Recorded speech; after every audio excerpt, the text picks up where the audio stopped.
Minho pode! 50 minutos de conversa com gente que interessa. Da gente para a gente. Minho pode! O podcast da região disponível nas tascas online do costume. Porque o Minho pode e nós também.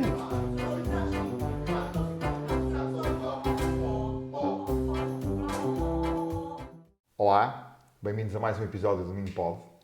Hoje temos connosco mais uma minhota de gema, a Daniela Amorim. E para já, obrigado por teres aceito este convite. É uma honra ter uma pessoa da área que nós estamos a tratar este ano, que é a área da sustentabilidade ambiental, aqui no nosso Minho Pod. E eu ia começar por aquela pergunta assim muito genérica, mas que na verdade é aquilo que nos define, não é? Quem é a Daniela Amorim? Antes de mais, obrigada pelo convite. É um privilégio estar aqui. Eu sou uma grande defensora dos projetos do Minho, portanto, estão de parabéns, antes de mais. Quem é a Daniela? Então, a Daniela, primeiro, é uma pessoa que faz muitas coisas ao mesmo tempo, desde que nasceu, portanto, é uma pessoa bastante ativa. Vou passar para a primeira pessoa, portanto, sou bastante ativa, gosto de fazer muitas coisas. Coisas que eu gosto de fazer desde sempre. Eu comecei a nadar com 3 anos.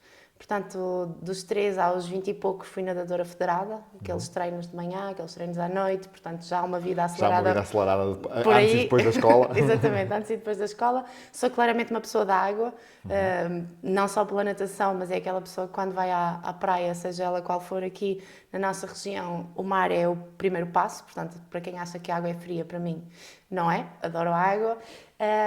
Como hobbies, sou escoteira desde os 6, portanto tenho aqui uma forte ligação aos escoteiros, passei pelas secções todas e neste momento sou chefe de escoteiros também, o que me permite trabalhar com jovens, trabalhar também nestes projetos de sustentabilidade nos escoteiros, mas mais do que isso, fazê-los crescer, fazê-los viajar, fazê-los ver novas culturas, novos horizontes, e isto leva-me ao meu terceiro hobby, que são as viagens. Efetivamente, adoro viajar, adoro conhecer o mundo, adoro fotografar enquanto conheço o mundo e depois também adoro escrever. Portanto, gosto de traduzir aquilo que eu vou vivendo, aquilo que eu vou aprendendo em escrita. E para passar informação, para conseguir compilar aquilo que nós também sabemos e reescrevê-lo um bocadinho à nossa maneira. Isto é a Daniela a nível pessoal. A nível profissional, sou engenheira do ambiente, não foi o meu primeiro curso. Comecei com Engenharia Informática, tive 4 anos a estudar Engenharia Informática, mas ao fim desses 4 anos achei que o planeta merecia aqui um bocadinho de atenção e então estive outros 5 anos a estudar Engenharia do Ambiente e agora estou a terminar o meu doutoramento em Engenharia do Ambiente também, o que casa muito bem aqui com a informática, com a automatização e estas coisas todas. Para além disso tudo, sou residente do Concelho de Caminha. Posso trabalhar no Porto, em Lisboa, no Algarve, ou como eu costumo dizer, na China, mas regresso sempre. Continuas Portanto, minhota, não é? Continuo minhota, não me mudo, posso viajar, mas não me mudo. Portanto, prefiro fazer viagens a deslocar-me para uma cidade, porque efetivamente acho que temos aqui uma qualidade de vida acima da média. Bom, e agora que falaste um bocadinho na tua experiência profissional, neste momento tens um projeto, ou estás num projeto relativamente recente na tua carreira, que é o projeto de fazer auditorias de ESG, e eu gostava que tu falasses, porque eu também conheço o conceito há relativamente pouco tempo, e de facto é um conceito que está intimamente ligado com as questões da proteção do ambiente, e não só, não é? Mas com as questões da sustentabilidade em geral. E gostava que falasse um bocadinho do que é o ESG e qual é o impacto que o ESG está a ter nas empresas neste momento. Sim, o ESG é um tema que agora se fala muito, sensivelmente no último ano. Isto, se calhar eu vou ter que dar aqui um enquadramento um bocadinho mais lá atrás. Portanto, quando eu estava a estudar, e nas eras de 2015, 2016, falava-se muito de auditorias ambientais, consultoria ambiental, mas era muito o foco no pilar ambiental que estava em cima da mesa e que estava a ser trabalhado. Com o passar do tempo, ali em 2018, começou-se a falar de sustentabilidade, e sustentabilidade já não era ESG, era mais o pilar económico, ambiental e social, e agora no ESG já se fala mais de ambiental, social e o governance. A parte da governança, que é uma palavra estranha quando traduzimos, mas fala-se destes três pilares. De onde é que isto surge? Nós estamos a ter na Europa regulamentações muito apertadas, muito assertivas, regulamentações essas que, por exemplo, este ano estão a obrigar as empresas cotadas em Portugal, que poderão não ser muitas, mas sendo cotadas têm uma grande representatividade no país, a sistematizar as suas informações de sustentabilidade, porque no próximo ano, no início de 2025, eles vão ter que reportar as informações de sustentabilidade junto com o relatório de contas. E o relatório de sustentabilidade, que há uns anos se fala que era uma informação facultativa, muitas vezes cheia de design, muitas vezes ilustrada, bonita, apelativa. Cheia de washing, não é? Às vezes também, cheia de um greenwashing ali no meio. A partir deste ano ganha um formato legislado, regulamentado, com um formato único, que nós poderemos comparar em qualquer empresa, e passamos, fazendo a tradução, passamos-lhes a chamar de demonstração de sustentabilidade. Exatamente como a financeira. Passando a ter o mesmo processo de auditoria, o mesmo nível de rigor, o que implica que, efetivamente, é aqui um ponto principal para as empresas. Porquê? Porque até à data poderiam falar, reportar, dar a conhecer ao mercado os dados que mais interessavam ou que poderiam ser mais pertinentes para a altura. Agora já não é assim. Agora têm que reportar todos a mesma coisa, e isto é uma mudança de paradigma, porque é uma exposição bastante maior daquilo que estávamos habituadas. E se este ano falámos de cotadas, para o próximo ano falamos das grandes empresas, e a seguir os anos vão afunilando a nível de dimensão da empresa. Mas temos aqui um outro paradigma, é que, por exemplo, quando falamos de cotadas ou de empresas grandes, elas depois têm na sua cadeia de valor as mais pequenas. Portanto, isto aciona um efeito bola de neve. Portanto, neste momento está toda a gente focada nisto para conseguirem reportar, mas mais do que reportar, nós para reportarmos temos que ter os dados, temos que ter ações, temos que ter objetivos, temos que ter estratégia.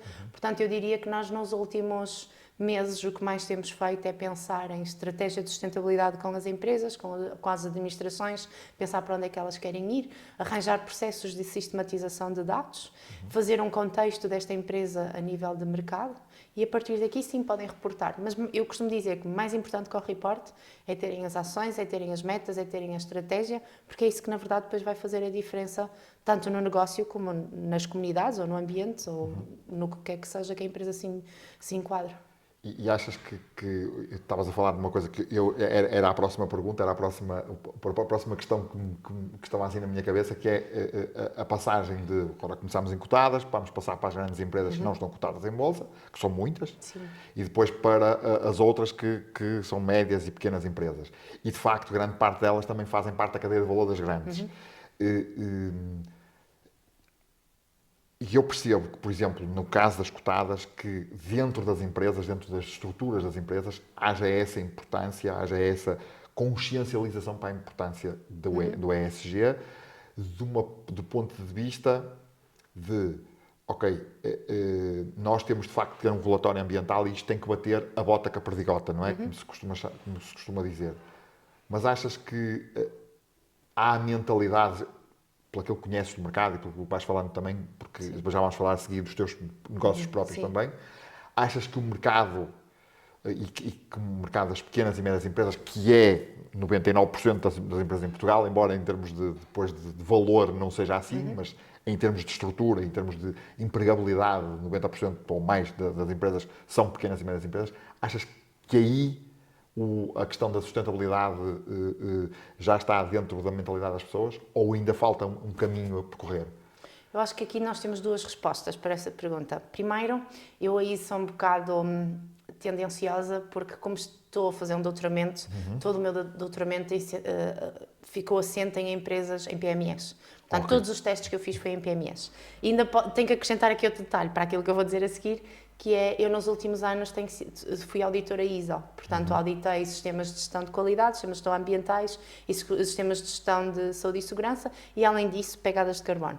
Portanto, eu fui auditando estes temas em várias empresas, inclusive pequenas. Maioritariamente PMEs, portanto eu diria que 99% PMEs deste tipo, e portanto tenho aqui um contexto, diria eu, bastante lato daquilo.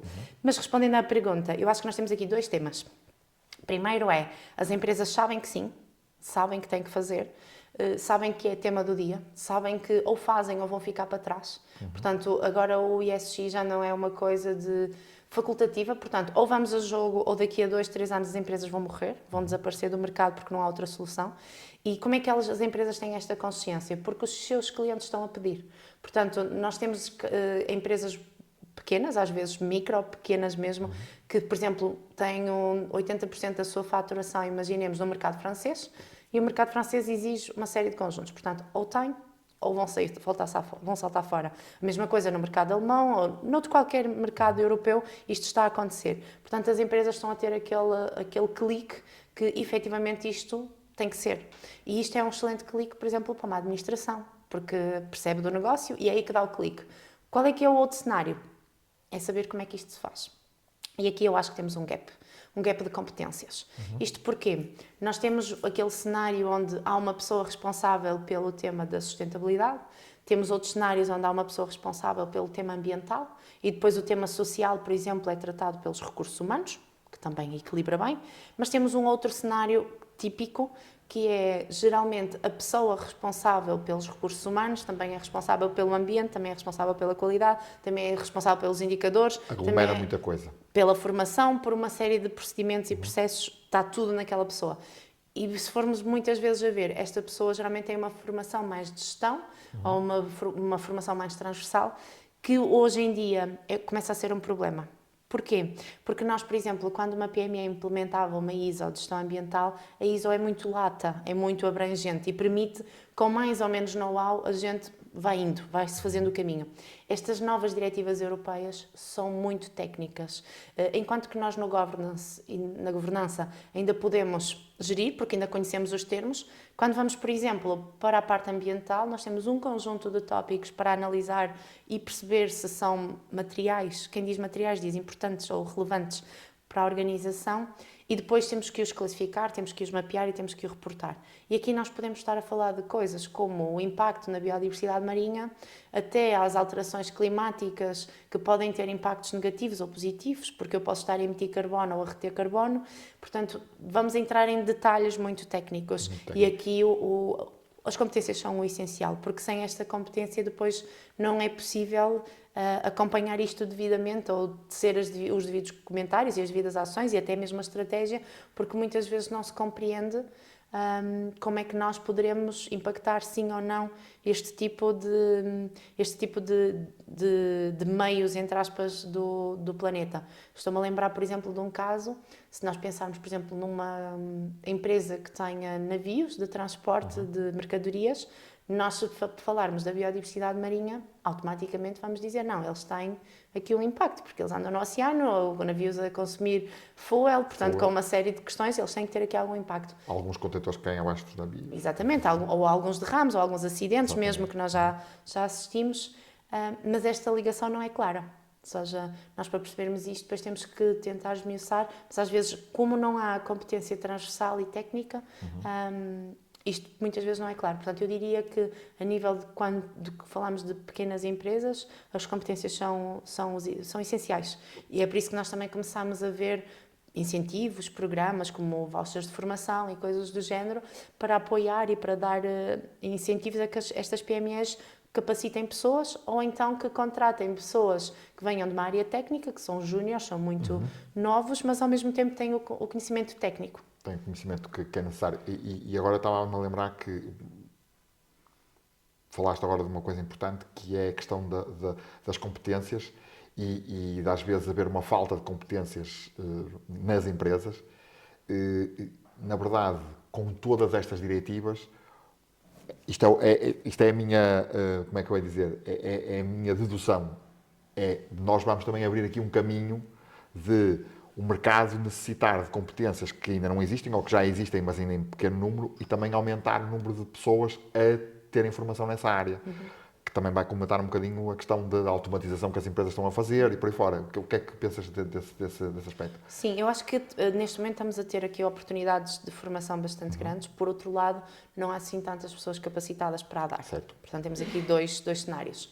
Além disso, temos aqui um outro ponto que é quando nós, e eu falo porque estou no doutoramento, portanto vou acompanhando alguns planos curriculares e alguns alunos em final de mestrado, quando nós olhamos para o plano curricular das universidades, é importante que elas não se esqueçam de se atualizarem. Porque, por exemplo, hoje, um engenheiro do ambiente sair de uma universidade sem ter uma cadeira de sustentabilidade ou sem ter uma cadeira de ESG ou uma coisa do género qualquer, como lhe queiram chamar, mas que fale destes temas, mas mais do que falar que os ensina a fazer, é muito grave. Quando eu digo grave é porque nós depois recebemos um estudante onde nós dizemos, olha, vamos reportar carbono. Não é expectável que o engenheiro do ambiente não saiba calcular carbono, mas isto é a realidade. Portanto, aqui há dois focos. Os planos académicos têm que se reformular, têm que se atualizar, têm que se dar competências aos estudantes, porque depois o mercado vai esperar que eles consigam satisfazer estas necessidades. E, ao mesmo tempo, temos que ter aqui um bom programa formativo para aquilo que são os adultos ativos já em trabalho laboral, com diferentes fases e com diferentes idades, mas termos aqui um bom pacote formativo, que depois daquilo que já está a acontecer no mercado e que estamos a fazer é, por exemplo, pormos isto por níveis. Por exemplo, vamos dar uma formação de ESG inicial, não é este não, mas falemos de uma inicial onde as pessoas que nunca ouviram falar do tema ou que ouviram falar do tema mas nunca fizeram nada vão perceber os conceitos básicos, mas depois vamos andando cada vez mais fundo, mais deep, como nós costumamos dizer, até conseguirmos chegar ao nível técnico, que claro, aqui poderemos estar a falar que se calhar não é uma administração que vai a este nível, se calhar é o responsável desta área, mas depois haver aqui vários jogos de formação, porque é importante que as pessoas falem a mesma linguagem. E o maior desafio, para já, que eu tenho visto neste tema, nem é só darmos competências a estas pessoas, é colocarmos estas pessoas a falarem com o departamento financeiro. Por exemplo, se olhando para o meu percurso, durante os meus anos todos de estudo, e já são muitos, eu tive 2 cadeiras de economia. E 2 cadeiras de economia, onde uma era economia do ambiente, portanto, era uma economia diferente, e a outra era mais de economia porque eu escolhi, porque era opcional, porque ela não fazia parte do currículo. Mas, apesar de ter tido estas 2 cadeiras, há muitos termos financeiros que eu ainda hoje não os domino. Quanto mais alguém que está a sair de uma universidade. E isto é um tema, porque se nós estamos a falar de integrar demonstrações financeiras com demonstrações de sustentabilidade, pelo menos a mesma linguagem tem que se perceber, tem que se conseguir falar. Não te estou a dizer que alguém mais da área da sustentabilidade tem que ser técnico financeiro, não é isso, mas tem que pelo menos compreender os mínimos e ao contrário também. E já que falámos um bocadinho sobre a academia e sobre as empresas e sobre esta integração de competências, qual é a tua opinião sobre o que é que a aproximação entre a academia e as empresas? Sim, eu tenho uma visão muito particular aí, ou seja, quando eu comecei a estudar com 17 anos, fui para a universidade e eu aos 19 criei uma empresa, portanto, este meu percurso levou-me a ter essa mentalidade de nós temos que aproximar isto, e eu percebi que essa aproximação não existe assim tanto em algumas universidades, não é em todas, há universidades muito próximas do mercado, há outras que não estão assim tão próximas. Falando, por exemplo, daquilo que eu fiz e que pode ser uma opção para quem estuda e para quem está a pensar nos planos curriculares a longo prazo, por exemplo, eu quando fui estudar, eu em Portugal estudei sempre em universidades portuguesas, até que efetivamente cheguei ao meu 3º ano e pensei, ok, eu estou a estudar teoria, eu preciso sair para o mundo prático. E então fui procurar onde é que havia uma universidade que me fizesse isto, porque eu queria fazer Erasmus, mas queria com o mundo corporativo. Eu estudei em Santiago de Compostela. Santiago de Compostela, naquela altura, tinha o melhor mestrado do mundo de Engenharia do Ambiente.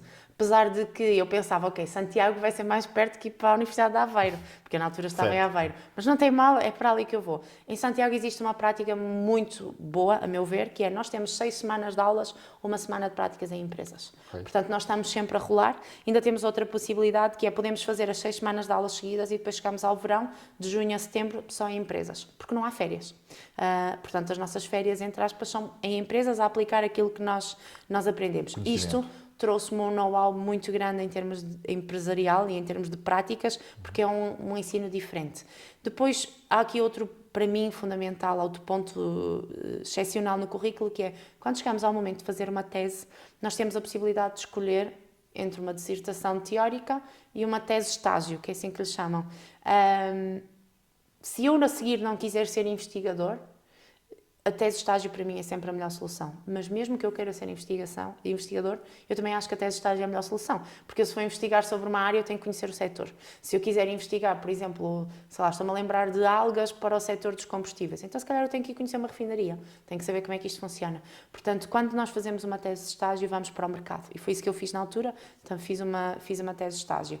Se estivermos a falar, por exemplo, de uma academia mais sénior, já num doutoramento, nós aqui ainda continuamos a ter gaps e gaps bastante grandes, porque nós temos doutoramentos inteiros puramente académicos, pessoas que efetivamente estão a investigar e bem, fazem um trabalho com um mérito excelente, mas que estão a investigar na universidade, no seu laboratório, no seu espaço.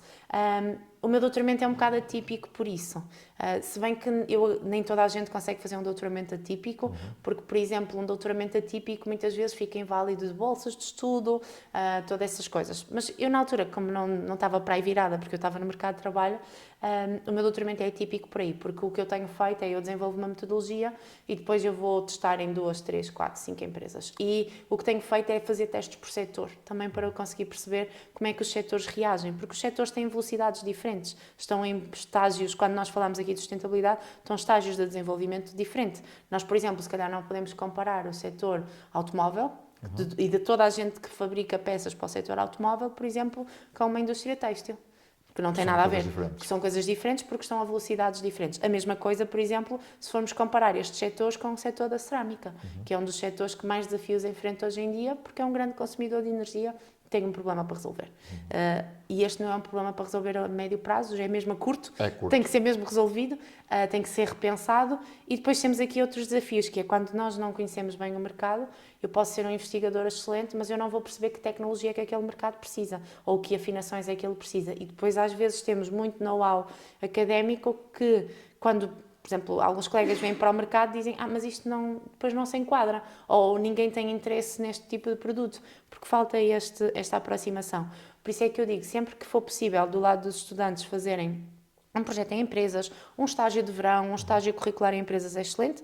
Do lado das empresas, é abrir portas, porque muitas também não têm essa abertura, mas abrir portas para receber um estudante de mestrado, um estudante de licenciatura, um estágio de verão, um estágio curricular, algo deste género que nem tem custos significativos para a empresa, são coisas muito residuais, e poder permitir aos estudantes que façam isto. Porque depois, a nível profissional, esta aproximação só se faz poderá-se fazer num estágio profissional do IFP, aqueles que são promovidos, mas é um estágio numa carreira toda, e aqui quando o aluno, que já não é aluno, que vai fazer isto, já não tem ligação à academia, portanto já não estamos a falar aqui de uma aproximação. Há ali um corte para aquela E é fundamental haver projetos. Por exemplo, eu lembro-me que eu participei há 2, 3 anos num projeto do IJUP Empresas, que é um projeto da Universidade do Porto, onde as empresas colocam projetos para as universidades resolverem e depois são equipas de investigação com investigadores, estudantes de doutoramento, estudantes de mestrado, licenciatura, que formam uma equipa, todos juntos, e vão tentar resolver aquele problema, vão pôr aquilo em prática. Isto para mim é dos melhores projetos que há, porque estamos a falar de uma empresa com a academia toda e 2 portas abertas a comunicar, tem resultados excelentes. E depois com uma vantagem, que depois a universidade fica com um estudo de caso, não é? Sim. Para o futuro, para dizer, olha, foi assim que nós resolvemos esta situação. E agora, ao bocado falaste de um ponto importante, tu aos 19 anos criaste a tua primeira empresa, tu és dona da Coca, da Liconda e da... Herança Minhota. Gostava que falasses um bocadinho sobre isso, sobre a tua veia empreendedora, porque quem começa uma empresa aos 19 anos, ainda ontem estávamos aqui a falar com uma personalidade aqui de Viana do Castelo sobre ser empreendedor e ele quando se mete em projetos as pessoas começam a dizer-lhe como é que era, Ivone? Vais tu outra vez por mais uma coisa. Vais tu outra vez para arranjar, para dar trabalho e dores de cabeça. Qual é a tua experiência? Sim. Conta-me um bocadinho estes projetos. Eu costumo ter outra frase do género que lá em casa dizem que é: não a deixem tirar férias, por favor, porque quando ela tiver tempo a pensar, lá vem mais uma ideia, lá vem mais um projeto, lá vem mais trabalho. Portanto, eles também costumam dizer isso, não a deixem ter tempo livre, porque senão temos um problema. Sim, com 19 anos eu criei a Liconda, portanto a Liconda significa Licores Compotas Daniela Amorim, é o que significa a marca. Okay. É uma empresa de licores e de compotas artesanais. Foi uma brincadeira, portanto ela nasce de uma brincadeira pura por 2 detalhes, que eu antes não contava isto em público, agora nos últimos anos já conto, que é: eu não gosto de compotas e eu não bebo álcool. Portanto, eu criei uma empresa muito improvável, que não tem nada a ver. E porquê que eu a criei? Eu lembro-me na altura estava a estudar Engenharia Informática na FEUP, aquilo era giro, mas era aborrecido. Havia algumas coisas que, pronto, aquilo fazia-se, mas eu precisava de algum dinamismo. Eu lembro-me uma altura de ir para o laboratório e pensar, estávamos lá a fazer umas experiências, tinha glicose, tinha açúcares, não sei o quê. Eu pensei, isto é típico aquilo que a minha mãe gosta de comer, que é aquela papa de açúcar horrorosa, e então eu pus-me a brincar, e eu pensei, e se eu tirasse o açúcar e trabalhasse chocolate? Então pus-me a misturar fruta com chocolate, numa brincadeira pura. Só que a verdade é que eu pus nos fresquinhos, levei para a minha mãe, demos aos vizinhos, não sei o que mais, e aquilo começou-se a alastrar e começaram a dizer, e se ela vendesse isto? Pronto, e foi assim que nasceu a Liconda. Portanto, a Liconda inicialmente só tinha coisas com fruta e chocolate e depois, entretanto, foi crescendo. Neste momento já tem 50 sabores de compotas, 30 e tal sabores de licores. Eu lembro-me que foi um processo giro porque eu tive que ensinar muita gente aqui na nossa zona a cultura de comer um doce. Porque não havia, era muito a cultura de pão com manteiga. O pão com doce muita gente tinha, mas não havia muito essa vontade. Portanto, fizemos muitas provas, fizemos muitos eventos e foi giro. E o giro foi que nós, passado 2 anos, estávamos a ganhar uma medalha de ouro na compota de morango e chocolate. Passado uns anos também eu fiz parcerias com vários agricultores locais para usar tudo o que é daqui, e houve um ano que chegaram à minha beira com uma cesta de fisalis e me disseram: Daniela, faz qualquer coisa com isto, que isto é uma praga que nós já não podemos ver esta fruta à frente. E olhei para aquilo, eu acho aquela fruta intragável, completamente, eu detesto fisalis, e eu pensei, o que é que eu vou fazer com isto? Que isto vai ficar um terror. Mas pronto, lá andei a brincar, eram umas experiências e fiz um doce de fisalis. Que segundo o meu pai parece marmelada, mas já tem uma estrela internacional. Portanto, ganhamos uma medalha de ouro cá, ganhamos uma estrela no Reino Unido, portanto foi rolando. E este projeto foi rolando assim, foi crescendo por si só, de uma forma muito orgânica, sempre com um part-time, com um hobby, participando aqui em alguns eventos marcantes, como por exemplo a Feira Medieval em Caminha, a Senhora da Agonia aqui em Viana, a Feira da Agricultura em Santarém, que é de onde vêm estes prémios. Portanto, vamos participando aqui em alguns pontos históricos. Depois daqui, comecei a receber aquelas típicas chamadas de estou em Vila Praia de Âncora, mas não consigo comprar doces. Ou estou em Vila Praia de Âncora, onde é que eu a posso encontrar? Isto começou a ser um problema que antes era uma chamada do mês a mês, depois começou a ser chamadas diárias. Eu tenho que resolver isto. Na altura, tínhamos fundado a Associação de Artesãos do Concelho de Caminha, portanto eu fui a fundadora da Associação de Artesãos e pensei, ok malta, vamos nos juntar, eu lidero o projeto, isto vai ser um projeto meu, mas eu vou pegar estas pessoas e vou potencializar aqui o negócio. E aqui nasceu a Herança Minhota. A Herança Minhota efetivamente é um espaço físico, é uma loja que está sediada em Vila Praia de Âncora. Nós mudámos-nos agora em outubro, que nós estávamos no centro da vila e agora mudámos-nos para a Beira-Mar, portanto estamos desde o final do ano passado à Beira-Mar. E o que eu fiz foi, ok, não se vai chamar Liconda porque não é só Liconda, portanto eu quero que seja um artesanato do Minho, e daí a Herança Minhota, daí o nome, e o que nós fazemos lá é quase como se uma pessoa tivesse uma visita guiada ao que se faz no Minho. Portanto, as pessoas entram e temos aqui chocolates que vêm de Viana, temos aqui bolachas que vêm de Braga, temos aqui outras bolachas que já são mesmo daqui de Vila Praia de Âncora, temos aqui um crochê, temos aqui umas carteiras com tecido de Viana, temos as compotas, temos sabonetes, temos de tudo um pouco.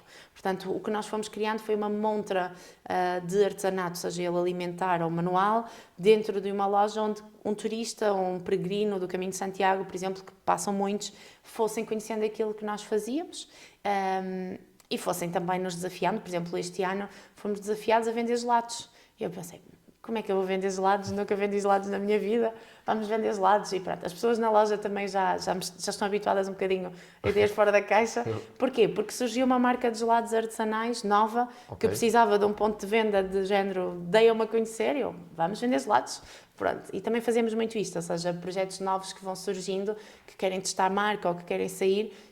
Das coisas que eu mais gosto é ver pessoas a criar projetos, portanto eu digo, venham lá que a gente põe isto aqui e vamos ver como é que corre. É tipo isso, ou seja, as pessoas vão lançando produtos e eu vou pondo lá.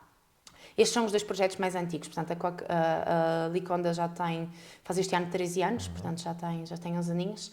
A Herança Minhota tem menos 5.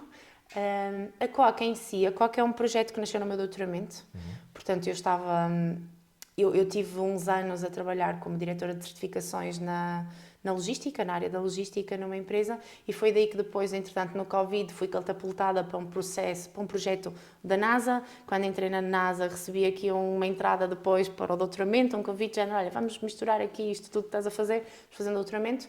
Comecei a fazer esse doutoramento enquanto estava na logística, enquanto tinha a Herança Minhota e a Liconda, tudo harmonizado, mas chegou o momento em que já não dava para conciliar, e então eu tive que sair da logística, fiquei focada no doutoramento, foi o ano que fiz testes, e nesses testes então surgiu a ideia com a equipa, olhem, e se nós criássemos uma empresa desta área, se nós tentássemos dinamizar esta área um bocadinho, lá está, com a aproximação da academia às empresas, projetos de investigação que vão para as empresas ou projetos de consultoria que vêm para a investigação, vamos fazer aqui esta ponte. E foi assim que nasceu a Coca. Mas a Coca nasceu aqui com 2 visões, que é, na Coca eu misturei isto que é o conhecimento técnico com aquilo que é o meu know-how em termos de escuteiros, de natureza, de bem-estar. Portanto, a Coca tem aqui 2 focos principais, que é a parte da ambiental, mais técnico, e a parte das atividades de natureza. Atividades que fazes com pessoas. Sim, exatamente. O que nós fazemos, por exemplo, nas atividades de natureza é, imaginem, há um programa a nível mundial que se chama Leave No Trace, que é um programa de nós passarmos sem deixar marca. Certo. Nós fazemos caminhadas, workshops, retiros, o que quer que seja, para ensinar este tipo de coisas. E este tipo de coisas depois que alinham com a sustentabilidade, que alinham com o desenvolvimento pessoal, que alinham com uma série de coisas. Mas mais do que isto, nós pegamos, por exemplo, em ferramentas que estão a ser desenvolvidas no doutoramento e vamos testá-las. E quando eu digo testá-las é transformamos aquilo numa atividade de natureza que pode ser aplicada a uma escola primária, a um infantário, a uma escola secundária. Por exemplo, em dezembro nós fizemos uma destas atividades que se chama o Sustainable Art, que até é uma das ferramentas que está no meu livro agora. E em dezembro estivemos a aplicar isto no Conselho de Sines. Estivemos nas escolas secundárias a aplicar este conceito, a perceber como é que isto está montado, como é que isto funciona.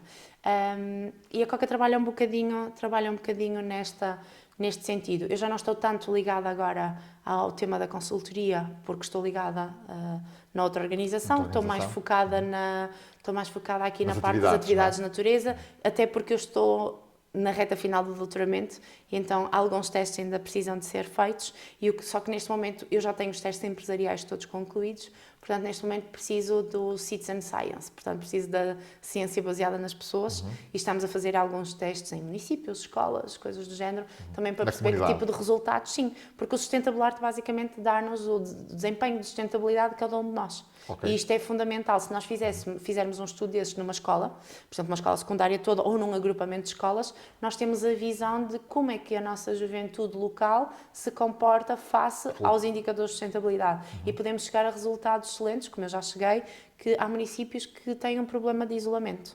Porque tendencialmente 80% dos jovens saem da escola à sexta-feira, vão para casa e saem de casa à segunda-feira para ir para a escola.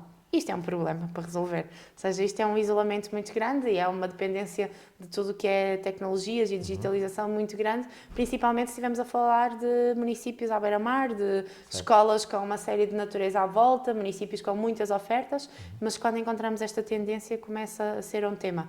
Desde aqui até, por exemplo, avaliarmos o consumismo, percebermos que os nossos jovens gostam de ir a uma série de sites que não interessam às marcas, fazer compras que chegam dali a 2, 3 dias por 1 ou 2 euros e depois se serviu, se não serviu, devolvemos. Ou devolvemos. Devolvemos. Só que o devolver deles, aquilo depois acaba num armazém qualquer perdido e vai para resíduos, não é efetivamente devolvido porque não compensa. Exato. Mas a mentalidade do descartável está muito presente e isto depois também é um tema para resolver e para se perceber. Portanto, de grosso modo, a nível de negócios, é um bocadinho por aí que vamos andando. E agora que falaste de negócios, no meio, e já tinhas falado anteriormente, na tua experiência como escoteira, eu vivo um bocadinho de perto porque o meu filho é escoteiro, o meu pai foi escoteiro, o meu avô foi escoteiro, eu não fui porque, pronto, não aconteceu, e há uma coisa que eu noto nos escoteiros em geral, eu já fui recrutador, ou seja, uma empresa tinha que recrutar pessoas, e sempre que me aparecia um escoteiro ou uma escoteira, eu dava preferência ao escoteiro ou à escoteira. E as pessoas diziam assim, tu és maluco, porque é que dás essa prioridade? Dava exatamente porque acho que os escoteiros têm uma grande vantagem em relação a muitas outras pessoas. E queria que me falasse um bocadinho da tua experiência como escoteira e no que é que a tua experiência como escoteira influenciou na tua experiência como uma empresária, por exemplo, se derem um bocadinho de espaço, se derem férias, tu podes arranjar mais uma atividade para fazer. Sim, para mim é assim, os escoteiros, posso ser tendenciosa, mas eu concordo com essa linha de recrutamento, porque principalmente se estivermos a falar numa empresa que precisa de trabalho em equipa. Isto quase todas precisam. Para pensarmos aqui um bocadinho nos escoteiros, nós começamos, para quem entra nos Lubitos, aos 6 anos, nós aos 6 anos aprendemos o que é ter uma equipa, o que é ter um líder de equipa. Sistema de patrulhas, não é? Exatamente, o que é ter um líder de equipa, o que é ter um cozinheiro, o que é ter um secretário, o que é ter um guarda-material, o que é ter funções, responsabilidades e o que é gerir pessoas. Porque como é que nós gerimos pessoas? Nós às vezes vamos acampar 7 dias. Nós passamos 7 sobre 7, 24 horas sobre 24 horas a ver as mesmas caras, a comer, a dormir, a passear, a andar, a falar com as mesmas pessoas. Portanto, a intensidade de convívio é muito grande. Se nós não soubermos bem quais são as nossas tarefas, quais são as nossas funções, não conseguirmos lidar com emoções, com pensamentos, com formas de estar, isto não funciona. Portanto, temos aqui para resolver. E estamos a falar que os escuteiros vai desde uma idade muito pequena, desde miúdos, até à adolescência e depois já numa fase mais adulta, até porque o percurso do escotismo termina ali aos 22, portanto, temos aqui várias etapas. E o trabalho de equipa é fundamental e para mim é uma das coisas que mais diferencia os escuteiros. Depois temos uma outra coisa, que é, nós temos um conjunto de princípios nos escuteiros ligados com o planeta, portanto, nós dizemos uma que é o escuta protege os animais e as plantas, portanto, automaticamente nos liga aqui a um tema ambiental, de natureza, nós vamos acampar para o meio da natureza e para nós é fundamental que ela esteja num estado protegido ou em bom estado, no mínimo. Deixa melhor do que o que encontramos. Exatamente, esse é o lema, deixar os espaços melhores que o que encontramos. E ao mesmo tempo temos aqui um foco muito social também, porque nós a partir de uma idade começamos a ser incentivados ao voluntariado, ao ajudar o próximo, ao fazer algo pelo outro, porque nós temos também um outro lema além do deixar melhor que o encontramos, é fazermos diariamente uma boa ação. E esta boa ação no UBIT pode ser uma ação mais pequenina, mas depois com o crescer da idade pode se tornar um voluntariado, e eu tenho colegas que já fizeram voluntariados 2, 3 meses, 1 ano, 2 anos, 3 anos, pessoas que fazem voluntariado a sério. Eu já fiz vários programas de voluntariado não muito longos, porque também dado o meu percurso, que comecei a criar empresas cedo, não me permite estar 1 ano fora, mas fui fazendo. E isto dá-nos uma visão completamente transversal e uma visão diferente daquilo que é e depois dá-nos a capacidade de resolver problemas ainda mais fácil.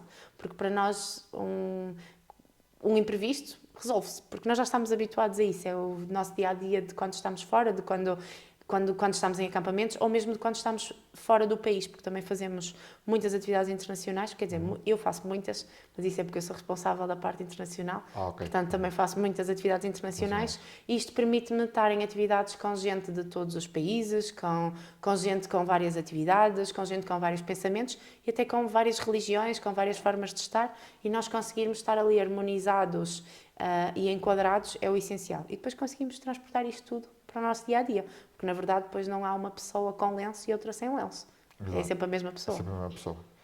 E tu falaste há um bocadinho também numa coisa importantíssima, que foi a questão do teu livro, que apresentaste no domingo. O Sustentavelmente, eu separo aqui o mente porque ele de facto está lá separado. Gostava que me falasses duas coisas. Primeiro, no livro em si, que eu percebi pela minha percepção de que, eu só li a sinopse, de que é uma narrativa à volta da sustentabilidade. E como é que a escrita surgiu na tua vida? Ou seja, como é que tu enquadras, no meio dessas atividades todas, ainda enquadras a escrita? Sim, se calhar vou começar pela escrita. Certo. A escrita começou pela escrita de um blog. Portanto, eu em 2018 fiz aquilo que foi despletado por uma doação, eu em 2018 fiz uma doação de cabelo para uma menina, uma escoteira que tinha cancro, uma lobita, portanto era muito pequenina, e quando eu fiz aquela doação eu pensei, ok, mas nós temos que dar a conhecer isto às outras pessoas, portanto temos que mostrar que isto é possível, certo, que te podemos ajudar. Então criei um blog, comecei a escrever sobre projetos ambientais, projetos de escoteiros, projetos sociais, uma série de coisas do dia-a-dia. Portanto, a escrita surgiu aí. Só que passado algum tempo, quando entrei no doutoramento, comecei a perceber outra coisa, que é, nós ficamos com muito conhecimento que depois não chega à pessoa comum, porque uma pessoa comum não vai ler um artigo científico. E se for ler um artigo científico, também não tiramos lá aquilo que nós queremos. Aquilo é muito científico. Não vai perceber nada. Portanto, não faz sentido nenhum.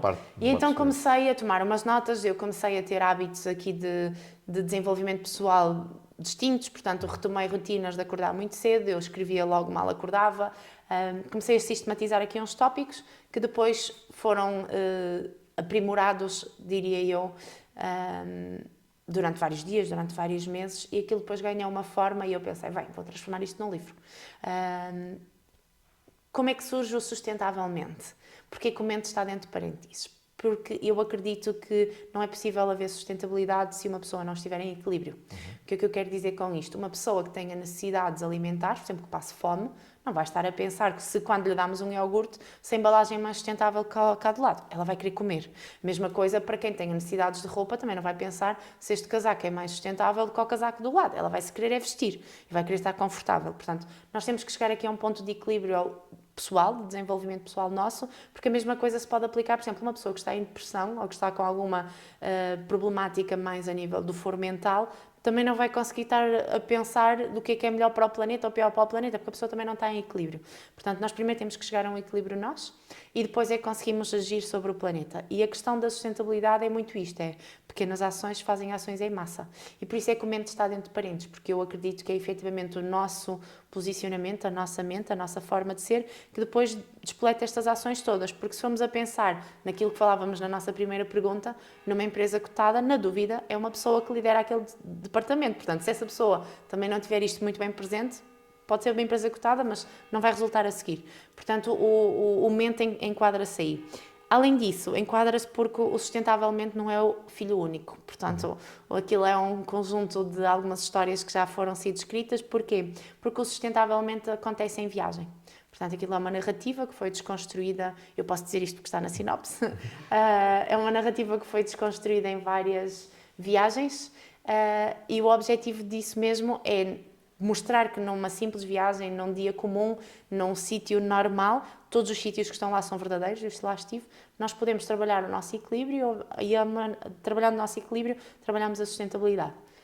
Para depois nos dar um pontapé de saída para os outros que vêm por aí, noutros destinos, com outras aprendizagens. E, portanto, quem quiser saber mais tem que comprar o livro, não é? Exato. Agora não posso dizer mais porque senão a editora ralha comigo. Então, a editora ralha contigo. Podes comprar o livro no teu site, certo? Só por mensagem, Só por mensagem. sim. Ou então na FNAC ou na UC. Na FNAC ou na UC. Passa a publicidade, como diz o outro, que ainda ninguém nos paga por essas coisas. Ainda. Há de ser. E para finalizar, antes de dizer muito obrigado por ter estado aqui, por teres partilhado as tuas histórias, porque acho que é muito importante as pessoas também perceberem que isto não é só, como se diz aqui no Minho, não é só letra. Há coisas a acontecer mesmo para mudar o paradigma do ambiente. Gostava que me dissesses, é um bocadinho, como é que eu ia dizer? É um bocadinho a história do médico, não é? Se fosses médica do ambiente, o que é que prescrevias? Qual é a primeira medida que prescrevias à maioria das pessoas que têm vidas normais, que têm que andar de carro, que têm que comprar coisas no supermercado? O que é que lhes dizias, assim, para elas fazerem Sim. como a primeira coisa a fazerem? A primeira coisa que eu dizia às pessoas é pensem antes de fazer. Porquê? Nós quando vamos a um supermercado, muitas vezes vamos em formato automático. Estamos ao telefone, estamos a escrever, estamos a ler coisas, estamos a ver promoções, estamos a fazer 30 por uma linha. Mas antes de escolhermos um produto, devemos pensar. Seja ele um produto, um serviço, o que é que seja. Porquê é que eu quero dizer pensem antes de escolher? Podemos pensar se precisamos dele. Podemos pensar se aquele é o adequado, se vai suprir aquilo, as necessidades que nós temos efetivamente, ou se estamos a comprar porque está numa promoção e está ao nível dos nossos olhos. Podemos pensar se aquele, comparando com o do lado, é a melhor escolha, porque tem uma embalagem mais correta ou uma forma de venda mais correta, ou uma forma de produção mais correta. No limite, como nós vemos um rótulo nutricional para saber se tem mais açúcar, mais proteína, menos proteína, vamos ler o rótulo ambiental, que ainda não existe em Portugal, mas que já está a existir noutros países, e pensar, ok, aquilo faz-me sentido ou não faz sentido. Porque o primeiro passo disto tudo é as nossas escolhas, não é nós levarmos para casa e depois resolvermos um problema que já compramos, não, é antes de comprar pensarmos se efetivamente queremos comprar aquele problema, porque, por exemplo, qualquer produto que tenha uma embalagem é um problema, porque a seguir vamos ter que o separar, reciclar, vai para um processo, portanto, temos que pensar se queremos comprar o problema. Ponto. Obrigado, mais uma vez, pela tua disponibilidade para estar aqui. Isto foi difícil, nós conseguimos encontrar aqui uma agenda, mas lá conseguimos. E espero que a tua história tenha inspirado mais minhotos e minhotas a mudarem um paradigma da sustentabilidade e do ambiente. E até ao próximo episódio. Tchau, Laura. Obrigada.